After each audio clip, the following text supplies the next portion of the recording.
Hey, Lisa. Hey, Lee. It's good to see you today. It's good to see you too. Will you help me with something? Of course. I can't remember what day it is. It's Frontal Lobe Friday. Good morning, my friend. Dr. Lee Warren here with you. It's Frontal Lobe Friday, one of my favorite days of the week.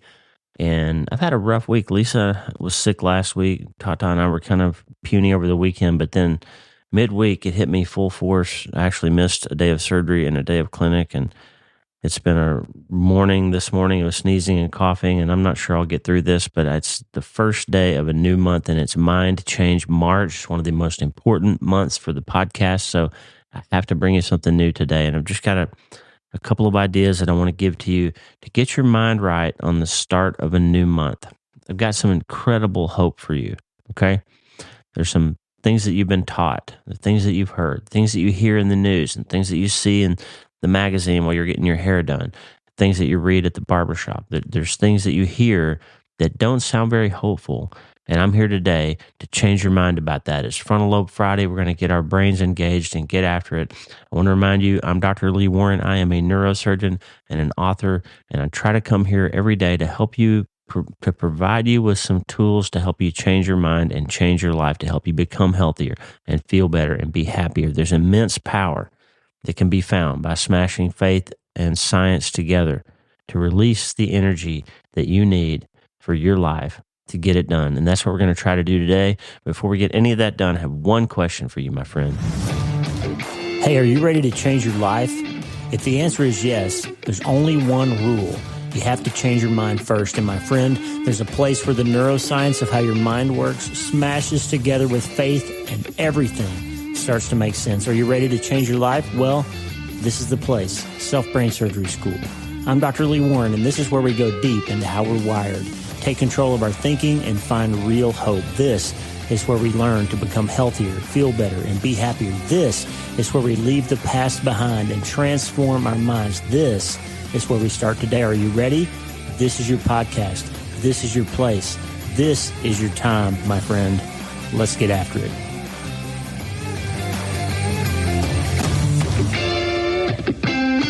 All right, let's get after it. Hey, Frontal Lobe Friday. It's the day of the week where we focus on our incredible ability to switch our attention from one thought to another, to switch what we think about, to switch how we behave. We are not animals that are fixed on a physiological reaction and reactivity to things. We have been given an incredible gift by our great physician to decide that when a train of thought is not helpful to us, when an emotional impulse is not helpful to us, when a feeling is not, in fact, helpful to us, we can choose to change our minds about it. We can think about different things. And as I'll show you in coming episodes, and hopefully all throughout Mind Change March, I will show you that changing your mind is good for your life. That's how you actually can pull this hat trick off of becoming healthier, feeling better, and being happier, in spite of the fact that life gets really hard. Don't forget, we always talk about, especially over on the Spiritual Brain Surgery podcast, we talk about the fact that Jesus came and said two things that seem contradictory. He said in John 16:33, in the world you will have trouble. He said in John 10:10, the thief comes to steal and kill and destroy. So the front half of both of those verses have a lot of potential mayhem, right? We're going to have trouble. Somebody's trying to steal and kill and destroy from us, but the back half is where the power is. John 16:33, in this world you will have trouble, but take heart, my friend. I've overcome the world, Jesus says. John 10:10, the thief comes to steal and kill and destroy, but the back half, here comes Jesus, and he says, but I have come that you might have life and have it abundantly. So quantum physics tells us that two things can be true at the same time, and that's where we live.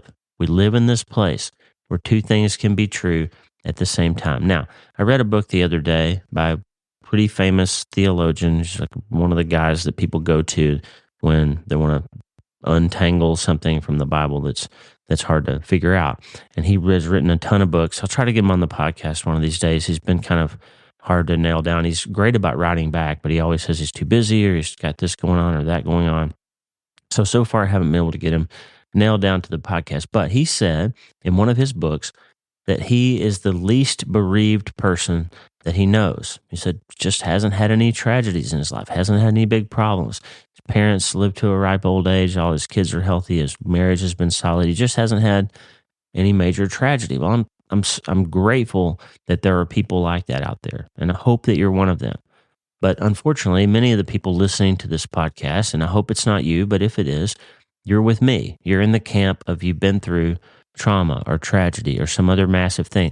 Life's been hard for you, and that's probably why you're here. A lot of folks get to my books or get to my podcast because they're searching for hope because something's happened and has left them with some big questions.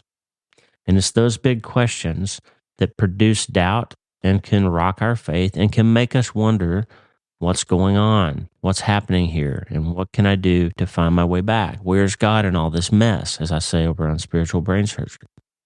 And so that's what we're going to get after this month. I want to help you change your mind about how far you fall when things get really hard. There's some great news. And the great news is that we, the scientists, had a lot of things wrong about a lot of the things that we thought were sure, that we thought were true. We had a lot of stuff wrong. And the problem is, once science gets something out there into the popular culture, the popular press, it takes decades to unwind it. Once we understand that we weren't right about something, it takes generations before we can convince people that we were wrong and the new way is the right way. And so I'm going to try to give you some ideas in coming weeks about some things that we were wrong about. In fact, I'm writing my new book, the Self-Brain Surgery Manuscript, and we're starting with that place of a bunch of stuff that we got wrong. Because this stuff, friend, if you're going through something hard or if you have something hard happen, this could literally save your life. We got an email from a woman the other day whose husband took his own life. The most tragic thing that can happen, right? And she thinks if he had had some of this information that maybe he would have had hope. And that's why I'm motivated. Even when I'm sick, even when I'm having to pause the recording 5 times in a row to try to clear myself so you don't have to hear me hacking and sneezing and all of that. Because I want to give you this information that could literally save your life. It's not hyperbole. It's just a fact. There's 20 years, 24 years now practicing neurosurgery. And this information, and I'm going to share with you, could literally save your life because it saved mine after we lost our son. It saved mine in figuring out how to put myself back together after the Iraq War and all those things that I've talked to you about before. We're going to have to learn some of the things that we were wrong about and eat some humble pie so that you can have the hope of knowing what's true. Because when you know what's true, you can move forward. Okay, we have this cultural moment here. I think it's always been, but right now there's this popular thing. You do you, I'll do me. You follow your heart, live out your feelings, whatever feels right to you.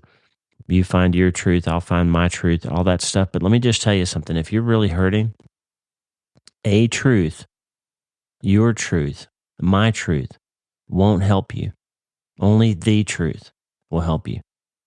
But we can have all these philosophical debates about how we all ought to let each other, do our own thing and follow your heart and live your truth and all that stuff. But the fact is, if you're desperate for hope and the things you've been doing aren't helping and you keep wondering why it's not working, it might be because you are operating out of a system that just isn't true. And you can't find hope there because it's not true. And so we're going to find the truth going forward together, okay? And wherever that leads us, we'll be good scientists and we'll ask good questions. And when the experiments seem to show a different answer than we thought, we're going to modify our hypotheses and we're going to use the scientific method to our own advantage. And we're going to find what's really true, okay? Because I want to show you how your brain works, how your mind interacts with it, and how to operate them both to radically transform your life, okay? Now I want to talk for just a minute about something called reductionism. Reductionism is a philosophical idea, and it started back 600 years before Christ. Thales of Miletus, who's one of my favorite philosophers. Thales is the guy that when they came and asked him, what's really hard? And he said, to know yourself is really hard. And they said, what's really easy? And he said, to teach people. It's really easy to tell other people advice. It's really hard to know yourself. That's Thales. But Thales got something wrong, and it led to a whole bunch of mess for centuries. And even still now, Thales had this idea that the entire universe was made of water, that everything could be broken down to water, that water was the basic component of everything in the universe. That turned out to be wrong. But he reduced the universe to one thing. 1,000 years later, Descartes, who you know from the famous I think, therefore I am philosophy, Descartes suggested that we could understand everything in the world by taking it apart like a clock, looking at the pieces, and basically everything, including you, is just the sum of its parts, that we can reduce everything to the list of parts, and therefore we can understand how it works and how to put it back together and how to operate it more effectively. This idea of reductionism worked its way into medicine. And throughout the 20th century, we practice in this strongly reductionist mindset. Bodies are just machines. They're made up of a bunch of parts. If we understand how the parts work, then we can understand how the machine works. When something isn't working, we can swap it out or just get rid of it. And that's had some great successes, right? If part of your body is hurting you, the appendix is inflamed and infected, go cut it out and get rid of it. You don't really need it. The infection is worse than keeping whatever the appendix does, and we just get rid of it, right? If your colon isn't working, we can cut it out and give you a colostomy and make it work some other way. We can reroute the parts. That's great. It does work, right? If your kidney's not working, we can swap it out, literally give you somebody else's kidney, just like trading a new set of tires off your car. And that reductionist philosophy does have some benefits, okay? But it's led to this laser focus on defeating disease that sometimes leaves a person disabled and devastated by side effects and sacrificing quality of life for survival. Look at oncology. The reductionist approach says this: yes, chemotherapy and radiation kill skin cells and hair cells, but you got a lot more of those than you do tumor cells. So if we just go scorched earth and we give you this chemo and radiation, we blow that tumor up and burn it and cook it until it's all gone.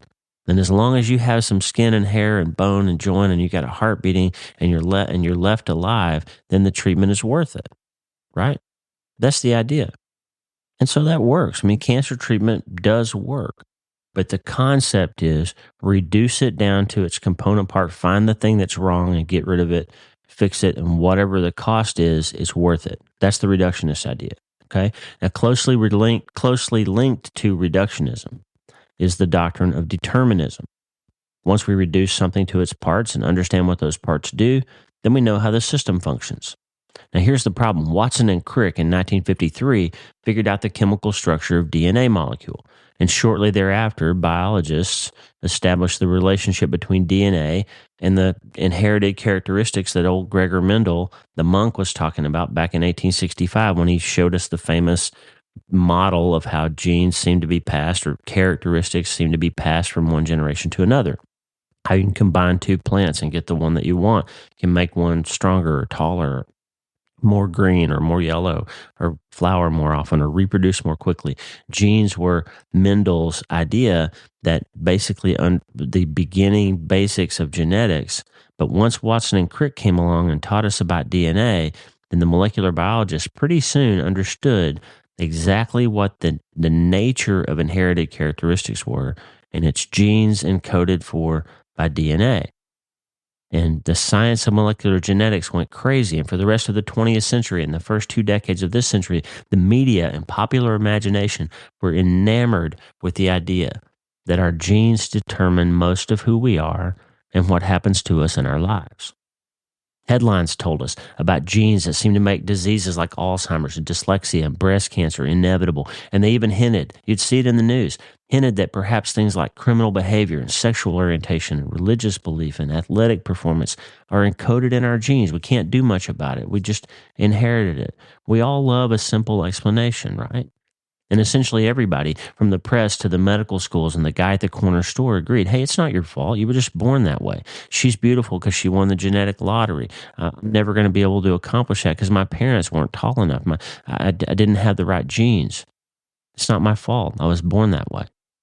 Now, eventually, in my new book, I'm going to try to get to the problems, a whole host of problems that reductionism and determinism create. But I also want to point out, it's not just the molecular biologists that got it wrong, it's also the neuroscientists. I was taught in high school, college, medical school, and residency, and I taught patients and students and residents all the way up to about 2004 that you're born with all the brain cells you're ever going to have. We really believe this. We thought that human neurons did not reproduce, that you couldn't make new neurons. You were stuck with the brain that you had.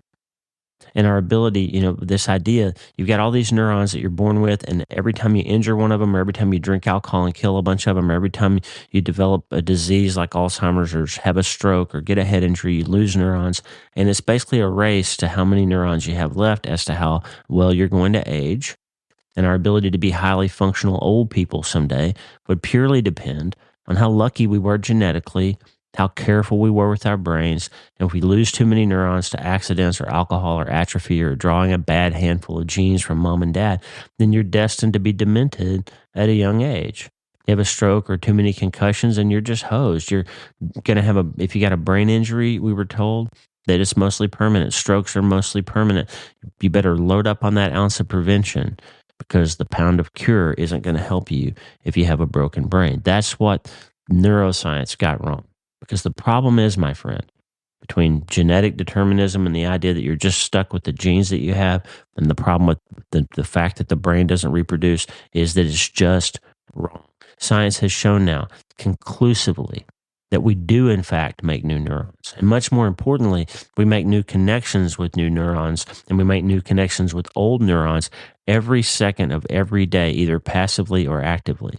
And our genes don't turn out to be the thing that tells the whole story about our lives. In fact, genes don't determine very much of anything. There are some things that genes definitely strictly encode for. You can't change your eye color, the quality of your hair. You're going to have curly hair or straight hair, certain things about your bones and how tall you could potentially be, and certain things about inherited genetic disposition to certain diseases are coded. Sure, they are. In fact, most scientists now think it's about 35% of stuff in your life that's just out of your control. But that means 65% is not. And guess what it turns out? It turns out that the ultimate power over your health and well-being is not in the mystical and unchangeable realm of molecular structure, but it's in your control through lifestyle, thought, emotion, faith, decisions, nutrition, things you can influence and control. And unfortunately, for those that want a simple answer, and for those that were comfortable with the idea that it's not my fault, I was just born that way, or it's not my fault that person did that thing to me when I was 8, it's not my fault this trauma happened, it's not my fault I was abused, it's not my fault I come from a family of alcoholics. Well, if you're comfortable living as a person who's been inalterably hurt by something that happened in the past, if you're comfortable living in the fact that you don't feel any hope around potential change, then I've got some bad news for you. That model isn't true. The truth is, my friend, you do actually have the power to change most of the things that you experience in your life. The tools of your consciousness, your beliefs, your thoughts, your intentions, your faith, your prayers have been shown in numerous studies now to have more high correlation with your health, longevity, and happiness than your genes do, than your experiences do. The decisions you make about how you want to think have more power than your genes do or anything that's happened to you in your past life in many areas. In fact, there's been some studies that show that how you think about your health is actually more important in predicting how long you live than your actual health. That sounds really weird, but it's been shown conclusively. People that generally feel positive about their health and they make decisions based on that and they decide what they're going to do based on that, they live longer and they feel happier than people who feel like they don't have a good body or feel like they can't change anything. They don't live as long and they're not as happy. So what you think about your health is an accurate predictor of how healthy you turn out to be. That sounds like the quantum Zeno effect that we talked about the other day, doesn't it? The more you observe something from a particular point of view, the more true that becomes in your life. So this idea of a genetic disposition went from the laboratory to the press to the public knowledge, and it's entrenched in our public culture, but it turns out not to be true. So I just want to give you one idea today. I want to give you one little thought, and it's this. Don't worship your genetic makeup. Don't put it up as an idol in front of you. Don't put your trauma or your tragedy or your massive thing in the way that it broke you or you feel like it irreparably harmed you. Don't put that up as the biggest thing, the most powerful thing in your life, because you have the tools inside you to change your response to those things. You don't have to live in the shadow of your parents' genetics, or the things that happened to your mom and dad, the generational issues that came from them. You don't have to live in the shadow of the trauma, because trauma is not what happened to you. That would be hopeless. Trauma is your response to what happened to you. And even at the level of the transcription of the genes in your body, you can turn those things on and off with learning how to think differently about them. Okay? Don't put your genes, don't put your experiences, don't put your past, don't put your parents up as something bigger than God. Romans 1:25 says, don't exchange the truth for a lie. Don't worship the created thing rather than the creator. Genes are a created thing. Your genetics are not bigger than your God. You can turn them on and off. It's just absolutely true. Another important scripture I want to give you is 2 Peter 1:3. His divine power has given us everything we need pertaining to life and godliness. His divine power. We always talk about science and faith smashing together. And the other day I told you about super colliders, these machines that they build that shoot electrons towards each other, and these particles fly towards each other nearly the speed of light. And when they smash together, they release incredible energy in the fundamental particles from which they're made. And that type of experimentation is what led to atomic bombs and nuclear power plants and computers and cell phones and microwave ovens and all that stuff that's been learned from quantum physics, and particle accelerators are a big part of that. But if you take science and faith and you smash them together, when they release that energy, you can learn the truth about how your brain and your spirit are wired, and how your creator and your great physician want to communicate with you. And you can learn the truth about how your body works, and how your mind is really the captain of the ship in terms of what your body does, and how your body and your mind and your brain respond to your mind, and how your genetics passed on to your next generations respond to your mind and your decisions about how you respond to your circumstances. Then all of a sudden you go from this reductionist, deterministic, sort of hopeless state where it's not your fault, you can't do anything about it, it just happened and now I can't change it, that's just the way I am. That's hopeless, but it's also not true, because what's true is His divine power has given you everything you need for life and godliness. And may I say it, He's given you everything you need to perform self-brain surgery, to change your mind and change your life and become healthier and feel better and be happier. He keeps His promises. And when the great physician says, I've got an operation for you that you can use to change your mind and change your life, He's telling the truth. So don't worship the created thing. Don't put that genetic makeup. Don't put that experience. Don't put that trauma. Don't put that massive thing up as being something that's inalterable and bigger than God is. Because the fact is, you can change it. You can control it. You've got the power because He's given it to you. And He's right there, holding the knife, waiting for you to give Him consent to perform the self-brain surgery that you need. And He's just waiting for you, my friend, here on Frontal Lobe Friday on the first day of Mind Change March to start today.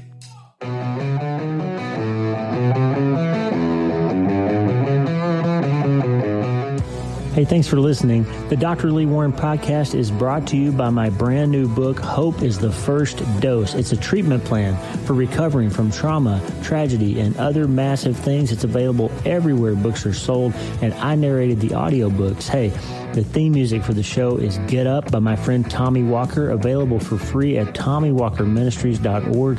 They are supplying worship resources for worshipers all over the world to worship the Most High God. And if you're interested in learning more, check out TommyWalkerMinistries.org. If you need prayer, go to the prayer wall at wleewarrenmd.com/prayer, wleewarrenmd.com/prayer, and go to my website and sign up for the newsletter, Self-Brain Surgery, every Sunday since 2014, helping people in all 50 states and 60-plus countries around the world. I'm Dr. Lee Warren, and I'll talk to you soon. Remember, friend, you can't change your life until you change your mind. And the good news is you can start today.